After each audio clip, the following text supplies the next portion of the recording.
तो दोस्तों, एक और नया दिन और मैं बलजीत परमार हाजिर हूँ एक नई कहानी, एक नया किस्सा लेकर। हमारे पिछले 2-3 दिन के एपिसोड में जो हमने सिद्धू मूसेवाला और उसके साथ जुड़ी हुई बातों के साथ कुछ अपने विचार, कुछ अपने ख्यालात रखे, कानून के पक्ष रखे, समाज का पक्ष रखा, कला का, आर्ट का, समाज में जो डर का माहौल है, क्राइम की बढ़ रही गतिविधियों का जिक्र किया, उसके साथ एक नया डिस्टर्बिंग ट्रेंड जो सामने आ रहा है वो है अंडरवर्ल्ड और गैंगस्टर जैसी फिगर्स को कल्ट फिगर बनाना, उनको एक बहुत बड़े आदमी बना के पेश करना। उसके शायद 2 कारण हो सकते हैं। एक तो हमारे जो यंग जनरेशन है उसके अंदर एक्सपीरियंस की कमी। मैं ये नहीं कहता कि सोचते नहीं, उनकी सोच बहुत खरी है, शायद इसलिए उनके दिल बहुत साफ हैं, इसलिए उनको बुराई और जो चंगाई है, जो अच्छाई, उसमें जो एक महीन लाइन होती है वो समझ में नहीं आती। मुझे बहुत से यंगस्टर्स के फ़ोन आए, कमेंट बॉक्स में फ़ोन आए, लंबे लंबे लोगों ने 2-2 पेज के कमेंट लिखे हैं जिनमें उन्होंने सिद्धू मूसेवाला को नीचा दिखाने की कोशिश की है और जिन लोगों ने उसको मारा उनको बहुत अच्छे आदमी दिखाने की बात कर रहे हैं, तरीके से, सीधा तो नहीं बोलते। अब मुझे बताइए, किसी आदमी में 100 अवगुण हो सकते हैं, लेकिन उसको शरेआम इस तरीके से बेरहमी से इतने हथियारों का इस्तेमाल करके मारना, ये कहाँ की अच्छी बात हो सकती है? या वो लोग जिन लोगों ने मारा, साजिश रची, किसी के कहने पे किया हो, किसी की भी कोई आपको उसकी हवा दी गई हो, उस मामले को तूल दी गई, आपको भड़काया गया हो, उसका मतलब ये नहीं होता कि आप किसी की मार दो। आप किसी का इस तरीके से कत्ल करो और जिससे पूरे समाज में एक दहशत का माहौल बने।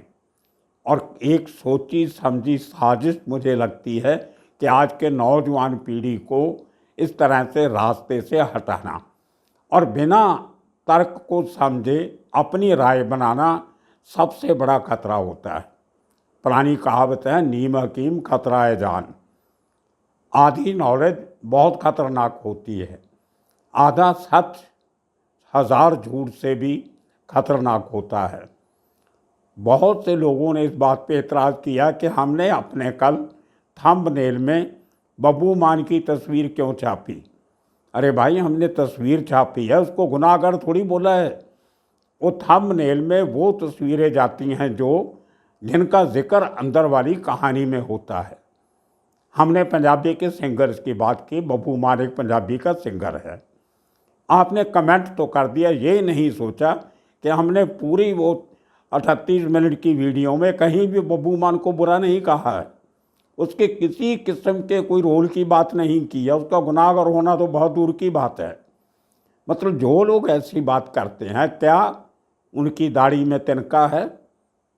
क्या उनको लगता है कि उसके इस आदमी को फंसाने की कोशिश की जा रही है?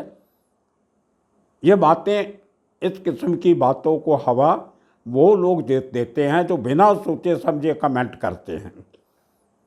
हमने पंजाबी सिंगर्स की आमदनी की बात की, उनकी मकबूलियत की बात की, पंजाबी के जो बड़े सिंगर हैं उनकी बात की। उनमें दलजीत दोसांझ, बब्बू मान, गुरदास मान, हरभजन मान और बहुत सारे मान होंगे, सब आ जाते हैं उसमें। लेकिन कहीं भी हमने किसी के ऊपर उंगली नहीं उठाई, किंतु परंतु नहीं किया कि इसका इसमें हाथ हो सकता है, नहीं हो सकता है। वो हमारा काम नहीं है, वो इन्वेस्टिगेशन का काम है और जज का काम है। हमारा काम तो एक पक्ष जो है वो आपके सामने लाना है। और वो लोग जो ऐसी बातें करते हैं वो कहीं ना कहीं क्रिमिनल्स को हाईलाइट करते हैं। आप बोलते हो लॉरेंस बिश्नोई बहुत अच्छा आदमी है, गोल्डी बराड़ बहुत अच्छा आदमी है, आप उनके साथ डीएवी कॉलेज में पढ़े हो, आपने उनके साथ घूमा फिरा है, कोई आपका स्कूल का क्लास फेलो था, बड़े अच्छे ख़ानदान के हैं, उसके पास 100 एकड़ ज़मीन है, उसके पास हम भी गाड़ी थी, हमर गाड़ी थी, उसके पास टोयोटा करोला थी, उसका बाप का प्राइवेट जहाज़ था। अरे भाई, अगर इतने घर से आए थे तो आज के दिन के आप ऊपर दर्जनों केस क्यों हैं? पिछले 8-8, 10-10 साल से जेल में क्यों बैठे हो? क्या माँ बाप की कमाई आपके जुर्मों को कवर करेगी? क्या आपकी किसी कॉलेज में पढ़ी हुई पढ़ाई आपको इस बात की क्लीन चिट दे देती है कि आप कत्ल भी करो तो सीधे निकल जाओ? ये एक बहुत बुरा ट्रेंड है जो सोशल मीडिया ने बहुत बुरी तरह उभार के रखा है अपनी टीआरपी क्रिएट करने के लिए। आप अपने आप को ऊंचा दिखाने के लिए किसी दूसरे की करैक्टर असैसिनेशन नहीं कर सकते। सिद्धू मूसेवाला कितना भी उसमें कमज़ोरियाँ हो, कमियां हों, लेकिन वो क्रिमिनल नहीं था। ये तो सबको पता है। अगर होता तो पुलिस उसको छोड़ती नहीं थी। और उसके जिंदा जी एक पार्टी की सरकार नहीं रही, कई पार्टियों की सरकार बनी। और लोग इतने बेवकूफ़ नहीं है कि एक बुरे आदमी को इतनी इज्जत देंगे। हुआ असल में ये कि जिन लोगों ने सिद्धू मूसेवाले को मारने की साजिश रची और जिन लोगों ने उस साजिश को अंजाम दिया, वो लोग शायद इस बात से वाकिफ़ नहीं थे कि सिद्धू मूसेवाला के मरने के बाद उसकी इतनी मकबूलियत सामने आएगी। उनको लगा था 2-4 दिन, हफ्ता 10 दिन बाद चलेगी, सुर्खियाँ बनेंगी, बंद हो जाएगा। लेकिन जितना बड़ा रिएक्शन दुनिया भर में हुआ है, ये उसके दिलो दिमाग में नहीं था। उन्होंने सिद्धू मूसेवाला को अंडर एस्टिमेट किया। आए तो हमारे पढ़ने देखने वालों ने कमेंट किया बहुत बड़ा, छोटा सा 2 लाइन का। वो आए थे उसको मारने, लेकिन अमर करके चले गए। ये बहुत बड़ी बात हमारे उस लिसनर ने लिखी है कि आप किसी की जिस्मानी होंद को ख़त्म करके उसकी जो दुनियावी होंद है उसको ख़त्म नहीं कर सकते आप। भगत सिंह को मरे इतने साल हो गए, वो आज भी देश के सबसे बड़ा शहीद है। हमारे कितने राइटर, शिव कुमार बटालवी, जगजीत सिंह गज़ल सिंगर, ये लोग जिन्होंने अपना नाम कमाया कला के क्षेत्र में, आज इस दुनिया में नहीं है लेकिन उनका नाम आज भी है। इसी तरह जो अच्छे आर्टिस्ट होते हैं वो मर के भी नहीं मरते, हमेशा अमर रहते हैं। मैं अपने उस दर्शक से बहुत सहमत हूँ। लेकिन बात उन लोगों की कर रहे थे जो ऐसी बातें करते हैं, उनका अपना करैक्टर क्या है। लोगों का कहना है कि कुछ एक एस करके कोई एक आदमी है, शख्स हैं, एक कोई मौदगिल करके कुछ इस किस्म के शख्स हैं, 1-2 और हैं। 4-5 लोगों ने बहुत लंबे लंबे नोट लिखे कि सिद्धू मूसेवाला ने सारी उम्र लोगों को धोखा दिया।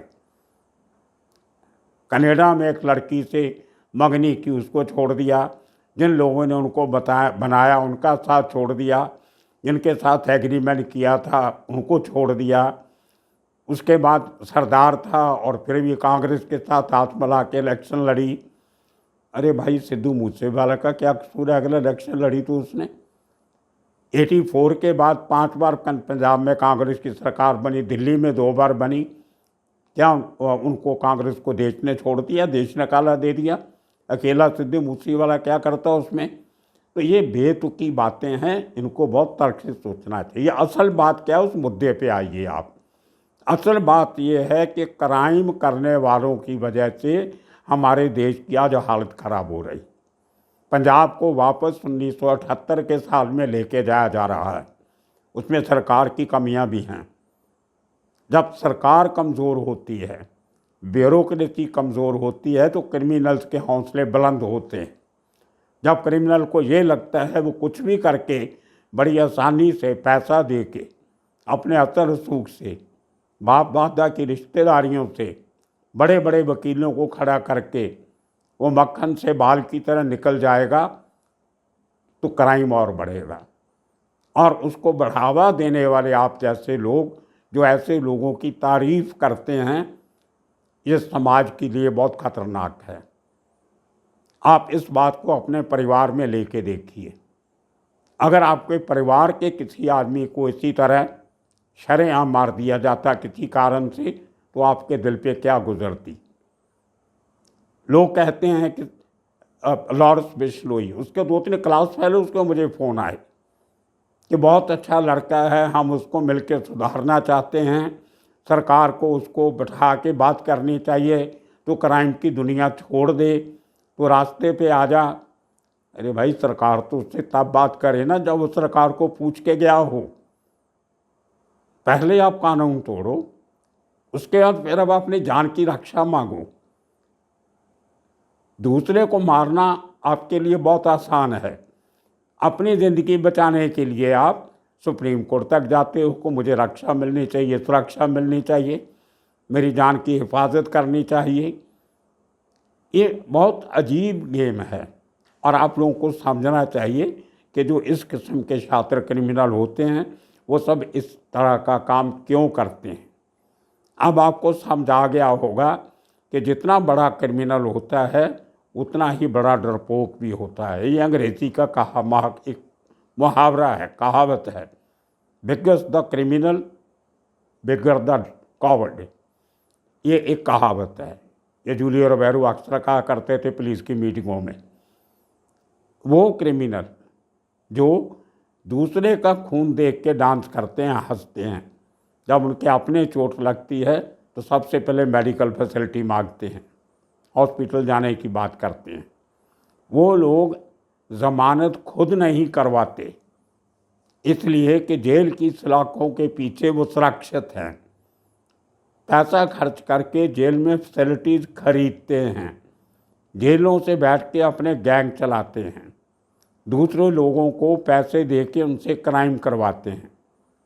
और बेचेगा कौन? आपके लिए काम कौन करेगा? जो गरीब होगा। कोई पैसे वाला आपसे पैसे लेके ऐसे काम नहीं करेगा। ये बहुत बड़ी एक्सप्लॉयटेशन है गरीब लोगों की, जिनमें से आधे बदकिस्मती से नशे के आदी हैं, जिनको पैसे की सख्त ज़रूरत है। वो लोग अपनी नशे की आदत पूरी करने के लिए छोटे मोटे क्राइम करते करते जेल में चले जाते हैं और जेल में ऐसे लोग उनको रिक्रूट करके अपने गैंग का मेंबर बना लेते हैं। ये बहुत एक विशेष सर्कल है, कहाँ से कहाँ जाके कड़ियाँ मिल जाती हैं। इस केस में, भूसे वाला केस में आप देख लीजिए, जितनी सारी प्लानिंग हुई ये सब जेल में बैठे लोगों ने की है। लेकिन वही जो मैं बात पहले भी कर चुका हूँ बहुत बार, जेल प्रशासन के कान पे आज तक जू नहीं रहेगी। कोई सरकारी तंत्र हरकत में नहीं आया। अभी भी 4 दिन पहले फरीदकोट जेल से मोबाइल फ़ोन मिले हैं और ड्रग मिली है। एक डिप्टी जेलर को शायद अरेस्ट किया गया है, अभी उस पर केस रजिस्टर किया गया है। 2-2.5 साल में पहली बार एक कार्रवाई हुई है। तो एक ऐसी बातें हैं जिनको समझना बहुत ज़रूरी है। आदमी क्राइम करके बड़ा बने ऐसा हमने ज़िंदगी में कभी नहीं देखा। 50 साल से यही फील्ड देखते आ रहे हैं। वो दूसरी बात है, नाम हो भी जाए तो इज्जत का नहीं होगा, वो बदनामी का होगा, डर का होगा, खौफ का होगा। और ऐसे लोगों की जो लोग भरपाई करते हैं, उनकी बड़ाई करते हैं, उनके गुण गाते हैं, वो उनसे भी बड़े दुश्मन हैं समाज के। ये बहुत डेंजरस ट्रेंड है और हमारे लोगों को ये बात समझनी चाहिए कि हम अपनी औलादों को, अपने बच्चों को, हमारे भविष्य को जितना हो सके क्राइम की दुनिया से दूर रखें। क्या आपको नहीं लगता कि लॉरेंस बिश्नोई के माँ बाप को उसकी परवरिश पे ध्यान देना चाहिए था? वो क्या कर रहा है उसके माँ बाप को खबर नहीं थी? या उसके जो दोस्त थे, मैं नाम नहीं लेना चाहता किसी का, बहुत अमीर फैमिलीज़ को बिलोंग करते थे, बड़ी बड़ी पॉलिटिकल फैमिलीज़ को बिलोंग करते थे, क्या उनके माँ बाप को पता नहीं तो उनका बेटा क्या करता है? पंजाब के आधे गैंगस्टर जो है पुलिस वालों के बेटे हैं। आधे गैंगस्टर ऐसे हैं जिनके पास 25, 30, 40 एकड़ ज़मीन है। मतलब आप कभी सोच के देखिए उनकी मजबूरी क्या थी कि उनको क्राइम में जाना पड़ा। हाँ, दूसरी बात जो सबसे बड़ी लोग करते हैं, उन्होंने अपनी दुश्मनी निकाली। उसने उसको मारा था, उसका बदला उन्होंने ले लिया। शायद पंजाब से बाहर रहते लोगों को पता नहीं कि पंजाब के लोग दुश्मनियाँ कैसे निकालते हैं। आप पंजाब के गैंगस्टर्स की हिस्ट्री निकाल के देख लीजिए। एक गैंगस्टर की गैंग में कोई ऐसी गड़बड़ हो गई, उससे बदला लेना है, वो खुद जाते थे, खुद दूसरे गैंग के लोगों को मार के आते थे। किसी के भाई को किसने मारा तो दूसरा भाई जाके उसका बदला लेके आता था, और इसी तरह दूसरे लोग उसका बदला फिर लेते थे। पंजाब में कहावत है कि कई बार 5-5 पुश्तों तक की लड़ाई चलती है। घर के मेंबर जाके लड़के आते हैं अपनी, उनके मुताबिक जो उनकी इज्जत होती है उसकी रक्षा करने के लिए। तो ये कई कई पीढ़ी जो उनकी दुश्मनी चलती रहती। भाड़े के टट्टू लेके लड़ना, करना, मरना, मरवाना, ये दुश्मनी नहीं होती, ये पंजाब का कल्चर नहीं है, एक बिजनेस है। इसलिए मैं कहता हूँ क्राइम आज के दिन में बिजनेस बन गया है, एक इंडस्ट्री बन गई है। आप करोड़ों रुपए की फिरौती मांगते हो, क्यों मांगते हो? क्योंकि आपको करोड़ों चाहिए। आज के एक अखबार की सुर्खी लगी हुई थी कि लॉरेंस बिश्नोई के पास 700 शूटर हैं, गैंगस्टर हैं। आप क्या बताना चाहते हो कि हिंदुस्तान के पास अब 20 लाख की आर्मी है, अमेरिका के पास 50 लाख की आर्मी है? मतलब क्या आप उस गैंगस्टर को क्या बनाना चाहते हो कि उसके पास 700 लोगों की आर्मी है? आप समाज को डरा रहे हो। सिद्धू मूसेवाले का कत्ल कोई आपसी रंजिश नहीं थी, वो समाज में अमीर लोगों में, बड़े लोगों के दिलों में एक डर पैदा करने के लिए मारा गया। वो एक साजिश थी ताकि आम आदमियों को लगे अगर मूसेवाला मर सकता है तो हम तो कभी मर सकते हैं। वो हाथ जोड़ के अपने गहने बेच के, घर बेच के गैंगस्टर को पैसा देंगे जो मांगा जाएगा। वो डर पैदा किया जाता है, अपने गैंग का हवा बनाते हैं। तो जो लोग ऐसे लोगों की मदद करते हैं वो उनसे भी ज़्यादा खतरनाक हैं। मुझे क्रिटिसिज्म बहुत अच्छा लगता है, लेकिन आप तर्क के साथ, लॉजिक के साथ क्रिटिसाइज किया करो। कैरेक्टर असैसिनेशन से कभी कोई मसला हल नहीं होता। जब मैं किसी क्रिमिनल की बात करता हूँ, उसकी करता हूँ जिसके खिलाफ केस दर्ज है या जिसके खिलाफ केस चल रहे हैं। अब 25-25, 30-30 केस आपके अगेंस्ट रजिस्टर्ड हैं, क्या सबके सब नकली हैं? क्या आपने कभी किसी को नहीं मारा? आप जैसे लाखों करोड़ों लोग इस पंजाब में रहते हैं और किसी को पुलिस ने पकड़ के बंद क्यों नहीं किया? ये लोगों को सोशल मीडिया के ज़रिए और वो घटिया मीडिया की तरफ से जो टीवी की चैनल चलाते हैं टीआरपी के लिए, वो इन लोगों को हीरो बनाते हैं और समाज का सत्यानाश कर रहे हैं। ये बहुत गंभीर मुद्दा है। अगर इसी तरह चलता रहा तो हमारी एक जनरेशन टेररिज्म में चली गई, एक जनरेशन बेरोज़गारी में चली गई, आने वाली जनरेशन क्राइम की भट्टी में सड़ जाएगी। तो ऐसे लोगों से खबरदार रहिए और आने वाले दिनों में ये कोशिश कीजिए कि हमारा समाज सुधरे। क्राइम वहाँ पनपता है जहाँ समाज में अमन व अमान, शांति नहीं होती है। क्राइम वहाँ फैलता है जहाँ पे सरकार कमज़ोर होती है। क्राइम वहाँ फैलता है जहाँ ब्यूरोक्रेसी रिश्वत लेती है, ईमानदार नहीं होती, बेईमान होती है। अगर कानून का जोर सही चले, कानून का पालन सही हो, तो क्रिमिनल कभी पनप नहीं सकते हैं। हमने महाराष्ट्र में देखा है, तेलंगाना में देखा है, आंध्र प्रदेश में देखा है। जहाँ क्रिमिनल्स के खिलाफ सख्त कार्रवाई हुई है, वहाँ अंडरवर्ल्ड की एक्टिविटीज़ जड़ से ख़त्म हो गई हैं। आज के दिन में मुंबई में कोई अंडरवर्ल्ड नहीं है।